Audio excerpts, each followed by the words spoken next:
लिखन सगा के मान मोरा ध्वज राजा ले दान प्रभु राम के मामा तान ठौर ठौर बैठे भगवान दया मया धर्म ईमान हमर छत्तीसगढ़ के शान जय गंगा।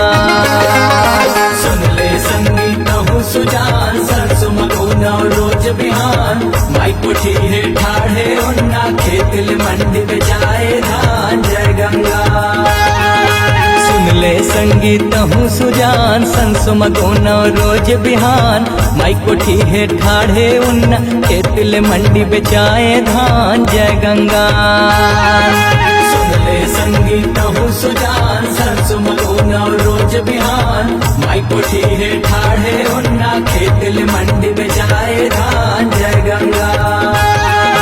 सुन ले संगीत हूँ सुजान सरसों मगोना रोज बिहान माई कोठी है ठाढ़े उन्ना खेतिल मंडी बेचाए धान